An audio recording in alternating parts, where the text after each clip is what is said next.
बहन का फोन आया है कि इतने साल बाद परदेश से आया है और मेरे बच्चे के हाथ पर 100 रुपल्ली रख कर गया है। मेरे हाथ में किसकी कहानी है नहीं पता, लेकिन जिसकी भी कहानी है ना, दिल रोने लगा ये सुनकर। परदेसी की कहानी है। 10 साल हो गए थे परदेश में काम करते हुए। पहला साल कर्ज उतारने में और दूसरा तीसरा साल बहन की शादियों की भेंट चढ़ गया। चौथे साल कुछ करके आने का सोचा तो पापा की तबीयत खराब हो गई, नहीं आ पाया।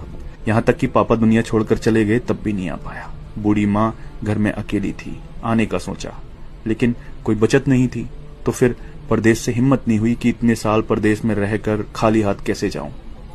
लेकिन माँ की जिद और बहनों ने कहा कि भाई आ जाओ, हमें कुछ नहीं चाहिए, बस आ जाओ कहा तो हिम्मत बढ़ी। कुछ उधार लिया, कुछ पास था जिससे टिकट करवाया और वापस ये सोचकर आ गया कि अब कोई बड़ी जिम्मेदारी तो है नहीं, यहीं पे कुछ कर लेंगे। आने के दूसरे दिन बहन से मिलने गया। बहन बच्चों वाली हो चुकी थी। आते वक्त भांजे के हाथ पर 100 रुपए रखकर वापस हुआ। दूसरी बहन के यहाँ पहुंचने पर पास के पैसे भी खत्म हो चुके थे, लेकिन ये उम्मीद थी कि ये बहन ज्यादा नजदीक है, कुछ नहीं बोलेगी।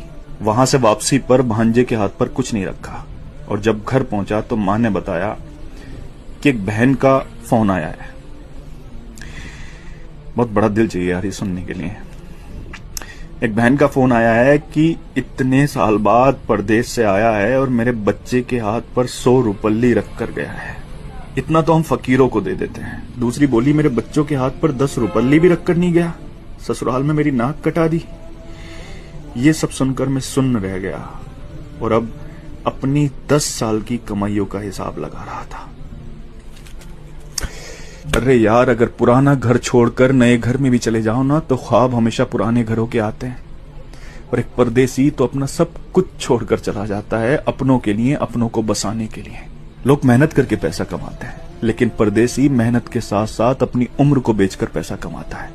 किसी खुशियों में नहीं आ पाता, किसी की मैयत में नहीं आ पाता। सच पूछो तो हमारे सीने में दिल किस तरफ है ना, ये एक परदेसी ही बता सकता है। क्योंकि जब वो अपनों को छोड़कर जाता है ना तो सीने में वही तकलीफ होती है जहां दिल होता है। जुल्म नहीं करते अपने लोग ये कहकर कि तुमने परदेश में रहकर हमारे लिए किया ही क्या है।